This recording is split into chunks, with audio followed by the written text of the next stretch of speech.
Bismillahirrahmanirrahim. Rabbishrah li sadri wa yassir li amri wahlul 'uqdatam min lisani yafqahul qawli.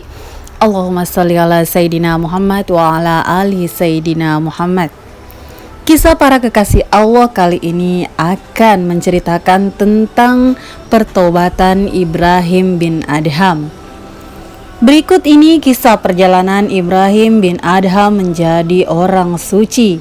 Ibrahim bin Adham adalah Raja Balkh dan seluruh dunia berada di bawah perintahnya. 40 pedang emas dan 40 gada emas dibawa di depan dan di belakangnya. Suatu malam ia tertidur di dipan kebangsawanannya. Pada tengah malam, atap di kamarnya berderak-derak seakan-akan ada yang berjalan di atas sana. "Siapa itu?" kata Ibrahim bin Adham. Kemudian seseorang menyaut dari atas loteng. Dia menjawab, "Seorang teman. Aku kehilangan seekor unta dan aku sedang mencarinya di atap ini." "Jangan bodoh kau, mana ada unta di atas atap," seru Ibrahim. Kemudian orang itu kembali menjawab, "Wahai orang lalai, apakah engkau mencari Tuhanmu dalam balutan pakaian sutra dan tertidur di depan emas?" Ucapan itu menggetarkan hati Ibrahim. Suasana hatinya tidak tentram dan ia pun tak dapat melanjutkan tidurnya. Begitu siang hari tiba, Ibrahim kembali ke singgasana dan duduk di atas sana.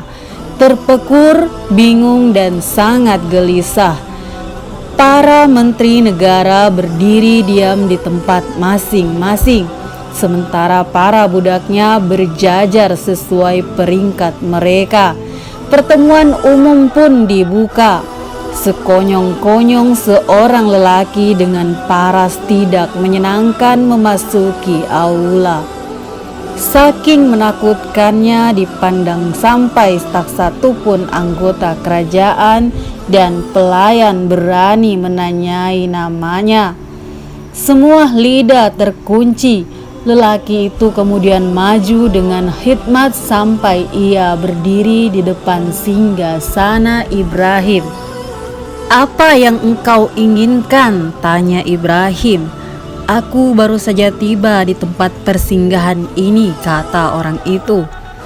"Ini bukan tempat persinggahan kafilah, ini istanaku." "Engkau gila," teriak Ibrahim. "Siapa pemilik istana ini sebelum dirimu?" tanya orang itu. "Ayahku," jawab Ibrahim. "Dan sebelumnya kakekku, dan sebelumnya ayah dari kakekku, dan sebelumnya kakek dari kakekku. Kemudian kemana mereka sekarang ini?" tanya orang itu kembali. "Mereka sudah tiada, mereka sudah mangkat," jawab Ibrahim. "Kalau begitu, bukankah ini persinggahan yang dimasuki seseorang dan ditinggalkan orang lainnya?" Setelah mengatakannya, orang asing itu pun pergi. Sesungguhnya ia adalah Khidir alaihi salam. Jiwa Ibrahim semakin tergugah dan penderitaan di dalam dirinya semakin kuat setiap menitnya. Apa yang dilihatnya pada siang hari diikuti oleh suara-suara yang didengarnya pada malam hari, sama-sama misterius dan tak bisa dipahami. "Persiapkan kudaku," seru Ibrahim akhirnya. "Aku akan pergi berburu. Aku tak tahu apa yang telah terjadi terhadap diriku belakangan ini. Ya Allah, kapan semua ini akan berakhir?"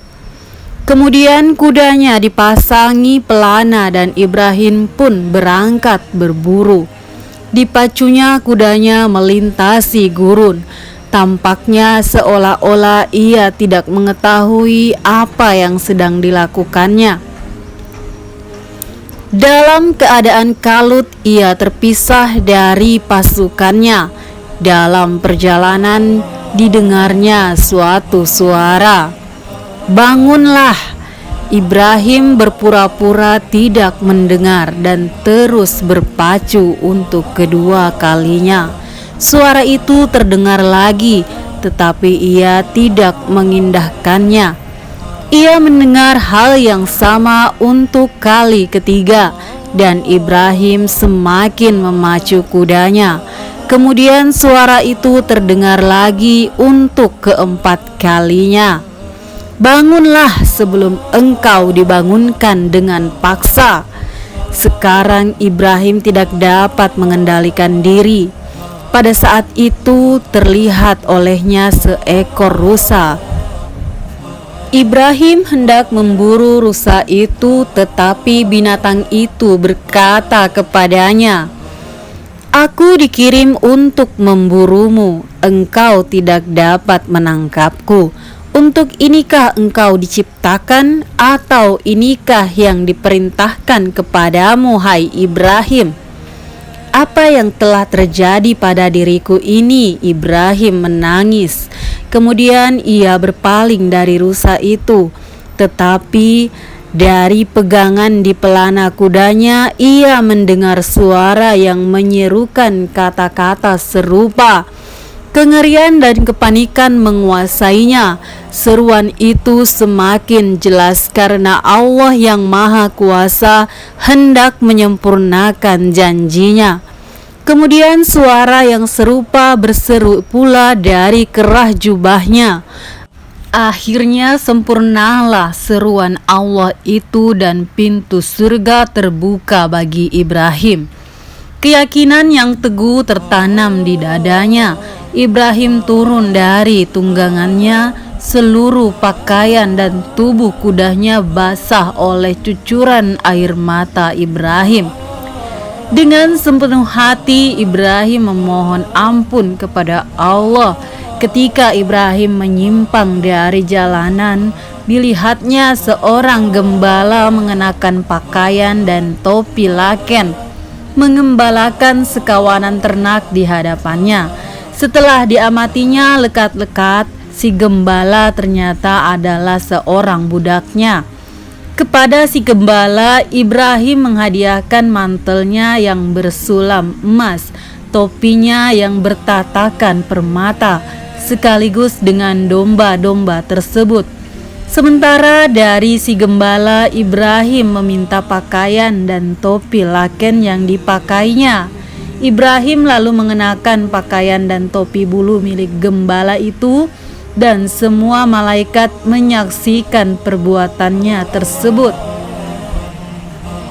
Sungguh kerajaan luar biasa yang dimiliki putra Adham itu, kata malaikat-malaikat itu. Ia telah mencampakkan pakaian duniawi yang kotor lalu menggantikannya dengan jubah kepapaan yang megah. Dengan berjalan kaki, Ibrahim berkelana melalui pegunungan dan gurun yang luas, meratapi dosa-dosanya sampai ia tiba di Merv. Di sana dilihatnya seorang lelaki yang terjatuh dari jembatan dan nyaris binasa tersapu oleh sungai. Ibrahim berteriak dari kejauhan, "Ya Allah, selamatkanlah dia!"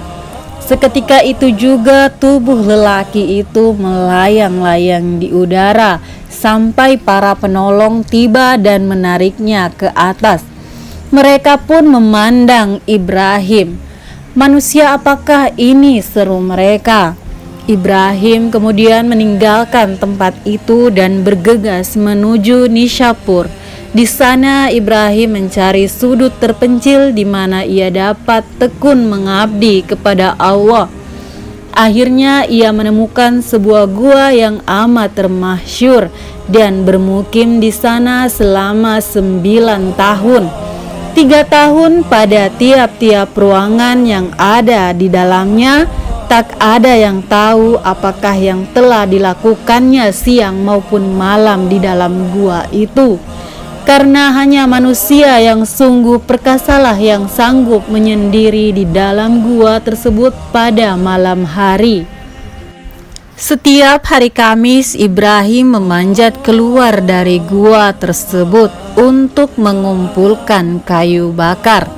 Keesokan paginya ia pergi ke Nishapur untuk menjual kayu-kayu itu. Setelah melaksanakan sholat Jumat, ia akan kembali membeli roti dengan uang yang diperolehnya, memberikan separuhnya lagi kepada pengemis dan menggunakan separuhnya yang lain untuk berbuka puasa. Ia melakukan hal itu setiap minggu. Pada suatu malam di musim dingin, Ibrahim sedang berada di dalam ruang pertapaannya. Keadaan sangat dingin dan ia harus memecahkan es untuk berwudu. Sepanjang malam ia menggigil dan terus berdoa sampai fajar. Saat fajar tiba, ia nyaris mati kedinginan. Tiba-tiba pemikiran soal api merasuki benaknya.